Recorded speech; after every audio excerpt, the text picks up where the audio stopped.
Hi, thanks for joining us for another edition of Ask Spurrell CPA. Today we're talking about how business degrees don't teach small business skills. I'm here with Laura. Laura, how was your weekend this weekend?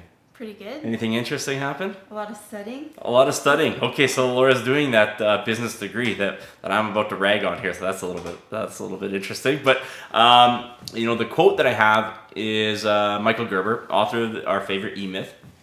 And in it, he says, people who are exceptionally good in business aren't so because of what they know, but because of their insatiable need to know more.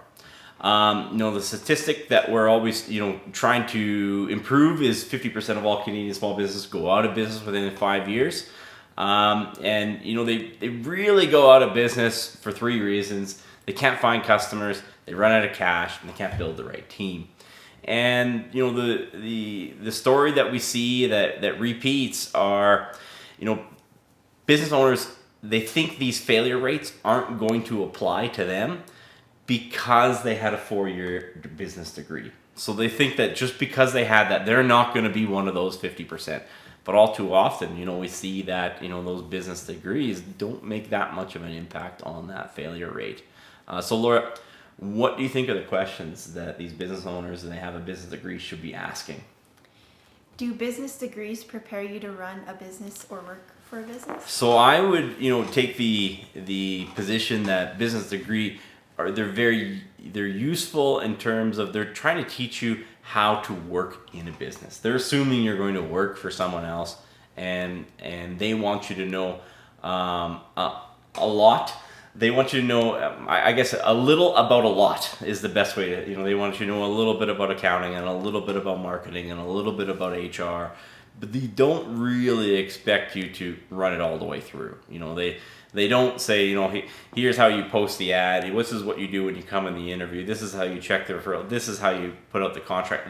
They teach you high-level theory about it, and that's how the same way they do it with the marketing and other functions of the business. So they teach you a little about a lot with the expectations that there's going to be other people in that business that you start to work for that know how to do it from beginning to end.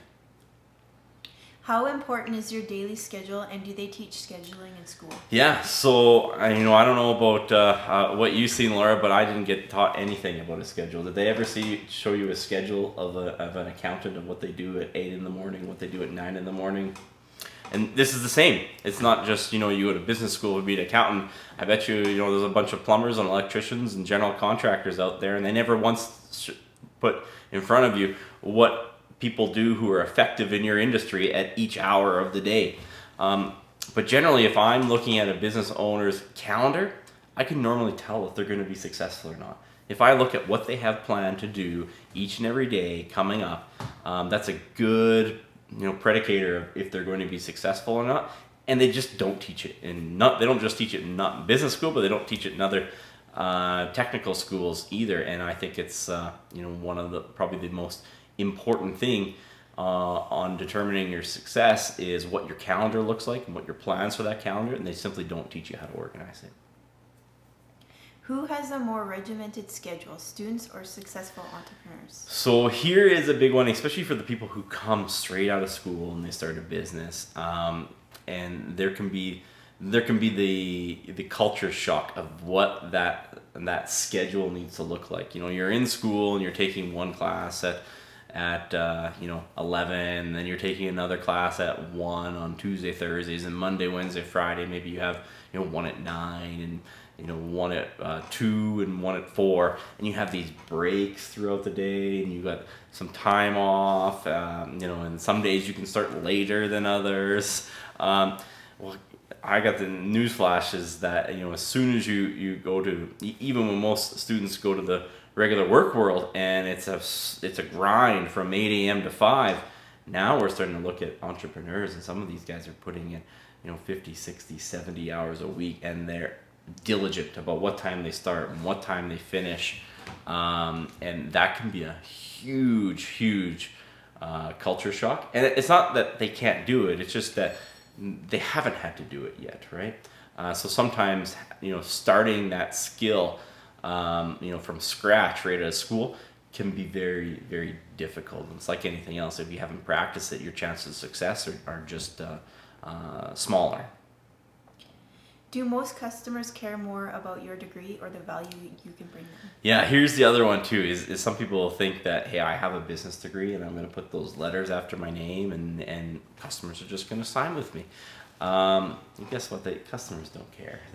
They for the most part, they don't care about the letters. They care about the value and the reputation and the the differentiation factors of the business. There might be some professional businesses where people you need that in order to achieve that designation or that credentials, but after that it's more of a pass or fail type thing. You have it or you don't. They're not going to value you as much as what you think in your business career just because you have a business degree. After a while it starts to not matter as much to the customer. It's what you've learned at it that is important, but the customer is not going to give you a contract or a sale just because you have a degree. What are the 3 reasons businesses fail? Yeah, so the 3 reasons is they can't get enough customers, number one. And this is in order too. Can't get enough customers, number one. Number 2 is they run out of cash. Number 3 is they can't find the right team. Does the real world value long form written content like school? No, the real world hates long form written content. Most people won't even read a book ever. But you want a good mark in school, you got to write a nice long paper, and it's got to be 4, 5, 6, 7, 10 pages or whatever the professor wants. And well, guess what? Most of the times when you hand a customer a 10-page written paper with no pictures or words, or they're going to throw that thing out. Like, the real world does not value long form written content like the academic world values it. So being good at long form written content, just because you can make that argument or prove your point or make an analysis in long form written content, the in the real world, it's the people who can prove that point and make that argument in a concise manner is normally more valuable. With the pictures or less words is more important. Are business schools keeping current on new age marketing tactics? No, they're not. I mean, I have I've met some people recently on marketing objectives, and I felt even when I went to business school was the marketing super practical and super up to date years and years ago. When I went to school, I didn't feel it, but I thought with all these changes in marketing initiatives and the advent of digital marketing initiatives, how up to date are the business schools? They're not up to date. It's difficult enough for the average marketing firm. I would think most of the marketing firms out there are doing it poorly. So how can we expect the academic world to be on top of it even more so than the practitioners who are in it every day, who are struggling to keep up? Do you get any sales training in business school? 0. Absolutely not. You get like 0 sales training. Maybe like they're going to do 1 day or something like that. But a lot of people go all through business school and they've never prepared a proposal to a client, handed that proposal across the table, asked for a signature, and tried to collect payment on it, and deal with any objections that they have. They have 0 experience in this, so they have great ideas and great knowledge and great know-how, but they can't get a single customer to sign on the dotted line saying that they want this, and no one has given them a single skill or tool in their tool belt that they can use to try to sell a client. And if there's any curriculum writers out there, and shame on you guys. You guys need to put stuff in there. There needs to be sales training for people getting business degrees, because the number one reason that businesses fail is they can't get enough customers. And even if they have an effective marketing plan, what happens when the phone rings? People don't know how to carry that through right to contract. Do you get any practice writing templates and checklists in business school? 0 checklists and templates. And that's what businesses are. We have to get an effective marketing campaign out there. We have to know how to sell that client when they come through. And then on a small business, you have to write the checklists and the templates. What are the checklists that you're going to do to make sure that the job or the scope of work gets done correctly, and what are the templates that you're going to use that you can give to the rest of the team members, that you can operate at a consistent level and save time by not having to do the same thing over and over again. Checklists and templates are one of the biggest things. When people buy a business, they want to see, hey, what's that operations manual look like? What are the checklists and templates that we're going to follow? But you go to business and they talk very theoretically about what happens in a business, but the value of a business is often what's in those checklists and templates. And you don't get any or certainly enough practice writing them in school. Is it harder to get business financing than most business students think? Yeah. So, and you'll deal with a lot of business problems, and they'll think, oh, we're going to raise capital this way, or we're going to get a loan that way. And they make it sound in school like that's a foregone conclusion. But usually the answer, when you go out in the real world and ask for someone to invest in your company, or, go to a bank and ask for a loan, that answer is no. People they're just not going to hand that over. You read all these textbooks and how do you handle this financing or that financing? But in the real world, you can't get the financing that you need to execute your business plan. So often you have to adjust your business plan and scale it down and bootstrap the business in a certain way. And, some of the initiatives you might want to do have to be initiatives that you do in the future, and you have to work towards them. So, getting the financing, whether it's capital investments or loans in the real world, is significantly harder than they make it sound in business school. And so they need to do a better job probably on, how to adjust a business plan and make a business plan that can be bootstrapped in, at least partially. How is building and developing a team more of a numbers game? Yeah, so here they do talk a lot in business school about culture and team, and that gets brought up a lot, but they don't really tell you how to execute it. They don't really drive home the point that, yeah, you want to make a good hire, but how many people do you have to meet before you can make a good hire?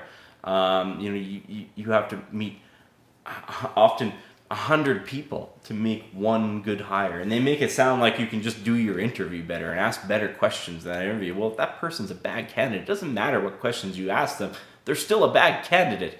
You just need to see more candidates. And then once you have them on the team and you have this idea for, what's our corporate culture, people think that I can just write a problem, vision, mission, and values, and somehow everyone's going to read it once and get it. It's like, no, you need to communicate it all the time to the team. How effectively you build that corporate culture and the training of the team, revolves directly on how often you meet as a team often. And you see a lot of businesses and they're like, we're going to have a monthly staff meeting. And that monthly staff meeting normally gets postponed or delayed or canceled some months. And I got a newsflash. If you really want a corporate culture, again, you can look in your calendar and determine if you have a shot at it or not, because if you have a monthly staff meeting, best case scenario is you can maintain an existing culture. But if you want to improve it, meet every single week. Meet every single week. You're meeting 48, 52 times a year, depending on when the holidays work out, and see 100 candidates for every time you bring on one.